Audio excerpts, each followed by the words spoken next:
사고를 쳐서 시집을 가게 생겼습니다. 웬일인지 시부모님이 부르셔서 남편하고 같이 시댁에 다녀왔는데 시부모 앞에 웬 젊은 총각이 무릎을 꿇고 빌고 있더라고요. 둘 다 머리에 피도 안 마른 25살이고 그나마 다행인 건 남자가 군대를 다녀왔다는 사실이고 다행이지 않은 사실은 아직 졸업도 안 한 대학생이라는 거죠. 언제까지 비밀로 할 수도 없고 신우도 배가 불러오니 더 이상 숨길 수 없다는 생각에 4개월 차에 시부모님께 이실직고하고 만 것이죠. 솔직히 저희는 왜 불렀나 싶었어요. 발언권이 있는 것도 아니고 그냥 그 남자 겁주려고 병풍처럼 쓰려고 부르신 건지 모르겠지만 아무튼 시부모님은 아주 길길이 날뛰기 시작했어요. 남자한테 정말 입에 담기도 힘든 욕을 사정없이 해대셨고 당연히 결혼시킬 생각이 없다고 눈앞에서 사라지라고 말씀도 조금 심하게 했어요. 그렇게 그 남자를 돌려보내고 신우를 앞에 앉혀다가 너는 머리에 피도 안 마른 게 밖에서 대체 뭔 짓을 하고 다니는 거냐고 잔소리를 하기 시작했죠. 그런데 그 남자가 나간 지 30분도 안 돼서 초인종을 다시 누르더라고요. 이번엔 부모님까지 대동해서 들어오네요. 남자 쪽 부모님은 행색은 초라했는데 말투가 꽤나 점잖아 보였습니다. 신우가 임신 4개월이나 되었고 지금 당장 화가 나시는 건 알겠지만 따님을 위해서라도 둘이 결혼을 시키는 게 어떠냐며 중재를 하러 오셨죠. 생각해보면 그 집 사람들 말이 틀린 말이 아니지요. 시부모님 당장에 성질난다고 그렇게 화를 내고 계시지만 따지고 보면 신우의 인생이 걸린 일인데 무작정 화만 낸다고 될 게 아니잖아요. 거기에 보통 이런 상황이면 여자가 불리하지 남자 쪽에서는 크게 불리할 것도 없다고 생각하거든요. 그리고 사고는 뭐 남자 혼자 친 건가요? 무조건 남자 잘못이라고 몰아가기엔 신우가 기여한 바도 크다고 생각합니다. 아무튼 시부모님도 남자 쪽 집안에서 저자세로 나오며 결혼을 시키자는 이야기를 시작하니 시어머니 태도가 살짝 바뀌더라고요. 아무리 그래도 그렇지 지금은 신우 뱃속에 아이부터 챙기며 병원 가서 검사도 받아보고 해야 하는 것 아닌가 싶은데 무슨 생각인지 남자 쪽에다가 니네 아들이 우리 딸 인생 망쳐놓았다는 식으로 우기며 결혼을 시키고 싶으면 일단 집부터 해와라. 자동차도 해오고 이것도 해주고 저것도 해줘라. 이런 식으로 무리한 요구를 하기 시작했어요. 남자 쪽에서는 당연히 그 집 아들이 사고를 친 거나 마찬가지니 도의적인 차원에서 저자세를 취하셨지만 가면 갈수록 요구하는 게 말도 안 되는 데다가 하나를 해주겠다 하니 이것도 해달라 저것도 해달라 무슨 눈덩이 불어나듯 늘어나는 요구에 열이 받았는지 그냥 결혼은 없던 걸로 하자고 딱 잘라 말하더라고요. 그때부터 시부모님이 똥줄이 조금 타기 시작했나 봐요. 신우시켜서 남자친구한테 연락을 해보라고 하는 둥 어떻게든 마음 돌릴 생각을 찾더라고요. 그 와중에도 정신 못 차린 남자친구는 신우가 어떻게 해보라는 말에 책임감을 느낀 건지 아니면 정신 빠진 신우한테 콩깍지가 강하게 씌어서 결혼을 꼭 하고 싶은 건지 부모님을 설득을 했는가 봐요. 남자 쪽 식구들이 다시 한번 저희 시댁에 찾아왔습니다. 그런데 처음 만났을 때와는 다르게 이번엔 멀끔하게 차려입고 오셨어요. 옷이 달게라더니 한껏 차려입은 모습을 보니 부티도 잘잘 흐르고 전에 봤던 동네 아줌마 아저씨 같던 분들이 맞나 싶더라고요. 차려입은 옷 때문에 그런가? 말투도 행동도 처음 봤을 때보다 더 품이 있어 보이고 시어머니가 말도 안 되는 요구를 하면 논리라고는 하나도 없는 궤변을 뱉을 때마다도 평정심을 잃지 않고 잘 대처를 하더라고요.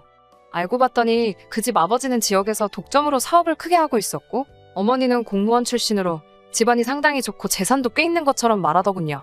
아무튼 두 사람은 이건 우리 아들 잘못도 있지만 양쪽에서 잘못한 일이고 이미 아이도 생긴 상황이니 좋던 싫던 간에 두 사람이 혼인을 하는 게 맞다고 생각한다고 하시며 집은 원하는 곳에 원하는 대로 마련해 줄 터이니 아이 출산 후 정식으로 식을 올리던지 아니면 지금 당장 식을 올리던지 그것마저도 여의치 않으면 그냥 지금부터 같이 살던지 정하라고 하셨어요.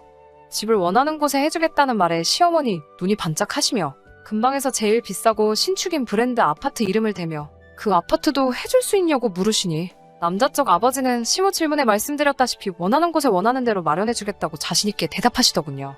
시부모님 마치 몽이라도 잡았다는 표정으로 싱글벙글해 계시며 당장이라도 결혼식을 올리자고 하실 것 같은 분위기로 날짜는 언제가 좋겠냐며 말을 꺼내는데 그 집 아버지가 말을 딱 자르면서 한 가지 조건을 걸더라고요.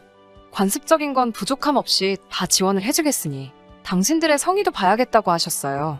그러고선 우리 시댁에선 당장 뚝딱하고 나올 규모가 아닌 정도의 혼수와 예단 목록을 내밀더군요.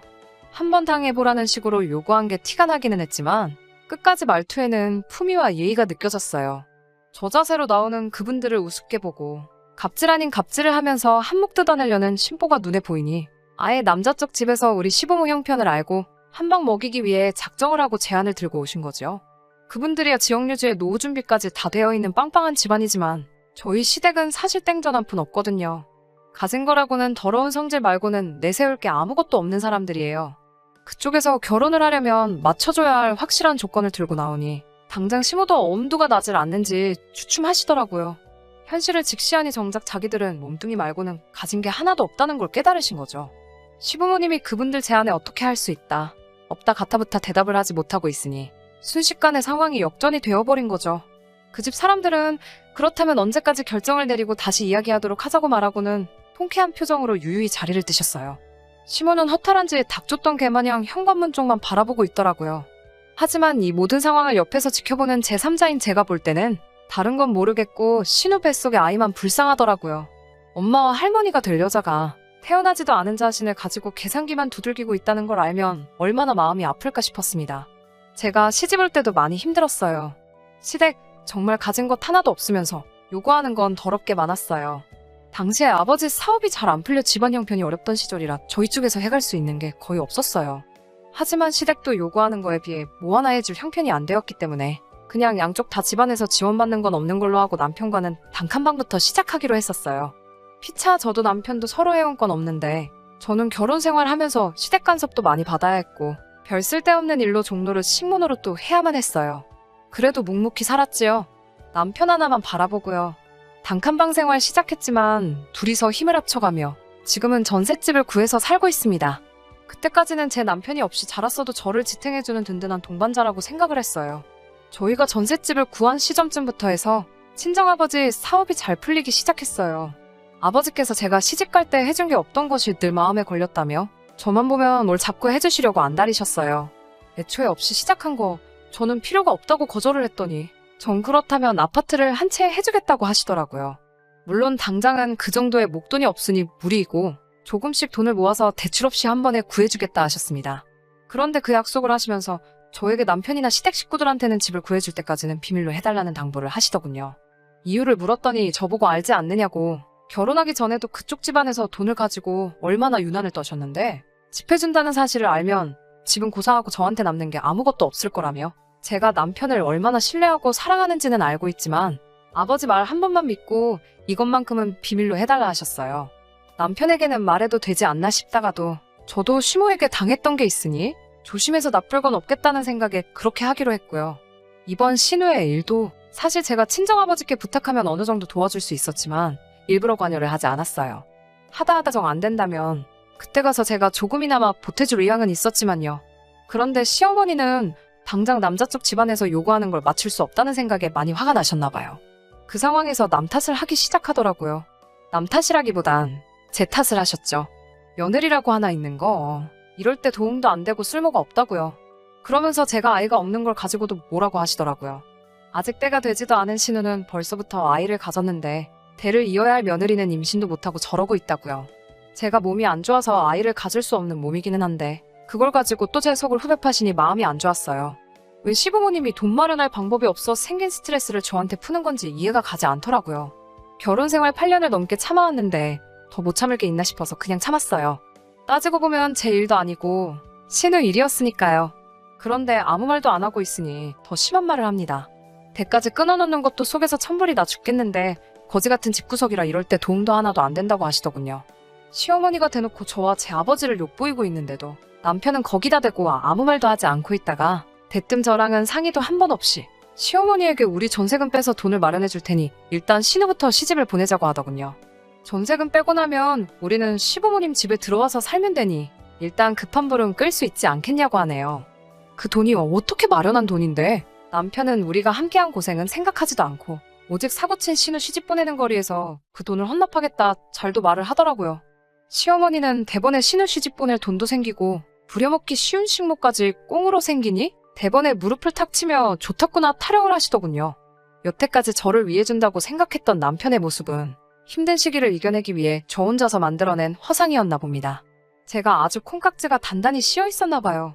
팔은 역시 안으로 굽는 거구나 하는 후회가 한가득 몰려오면서 이제 더 이상 참아야 할 이유가 있는가 싶더라고요. 그래서 처음으로 시어머니한테 대들었어요. 그 집에서는 5억짜리 집을 해준다는데 어떻게 딸내미 시집 보낼 돈 5천을 만들지 못해서 이 사단 만드냐고. 그리고 왜 그 돈을 내 집 전세금 뺀 돈으로 내려고 하냐고 소리를 질렀죠. 남편이 소리 지르고 있는 저를 뜯어말리며 저보고 멍청하다고 우리가 전세금 빼서 5천만 투자하면 5억짜리 아파트가 공짜로 생기는 거라고 생각을 좀 하라고 하더군요. 일단 신우가 시집을 가고 이혼을 해서 재산 분할을 하게 되면 2년 만에 5천만 원이 2억 5천이 되는 거라고 꼭 이렇게 숫자로 말해줘야 이해가 되냐고 혀를 차더라고요. 요즘 집값도 빠르게 오르고 있으니 운대만 맞으면 온 가족이 1억씩은 나눠 가질 수 있다고, 그리고 우리 전세금까지 돌려받으면 우리 손에는 2억이 떨어지는 거라고 말하면서 세상에 우리가 언제 2년 만에 현금 2, 3억을 만들겠냐고 일단 투자하는 셈 치고 저도 협조를 하라고 하더라고요. 그나마 이 집안에서 유별나게 정상이라고 생각했던 남편도 사실 그 집 구석 사람들하고 똑같이 돈에 미친 사람이었던 거죠. 지금 신우 뱃속에 아이가 태어나느냐 마느냐 하고 있는데 신우까지 포함해서 온 가족들이 그 집안하고 결혼해서 벌게 될 돈을 계산하고 앉아있으니 그 자리에 있는 사람들이 사람이 아니라 돈에 미친 돼지처럼 보이기 시작했습니다. 온 가족이 보는 앞에서 선언을 했습니다. 그렇게 그 돈으로 신우 시집을 보내야겠으면 전세금 빼드리겠다고요. 대신 맞벌이로 함께 모은 돈이고 반은 내 집이나 다름없으니 전세금 뺀 돈의 반은 제가 가져가겠다고요. 그리고 그 돈을 나누는 순간 저는 이 결혼 생활 그날까지만 하고 끝내겠다고 선언했습니다. 제가 강하게 나오면 미안하다 사과라도 할 줄 알았는데 그 와중에 그 집구석 식구들 표정이 마치 많이라도 받게 돼서 다행이라는 듯한 표정으로 밝아지면서 안도의 한숨까지 내쉬더라고요.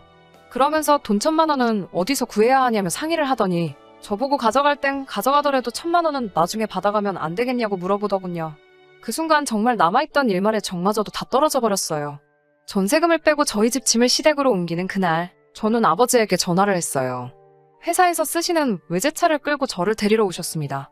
시댁 인간들은 친정아버지 등장에 넋이 나가버렸죠. 그동안 사업망한 사돈 집안에 단칸방에서 시작해 종노릇을 시켜도 군소리 한 번 안 하던 거지 집안이라고 생각을 했는가 본데 그 거지라고 생각했던 친정아버지가 떡하니 외제차를 끌고 오시니 말이죠. 아버지는 저를 데려가면서 시댁을 향해 그 돈 없어도 당장 사는데 아무 지장은 없지만 거지 같은 집구석에 단돈 1원도 묶여있는 꼴은 보고 싶지 않으니 늦지 않게 계좌에 넣으라고 하시더군요.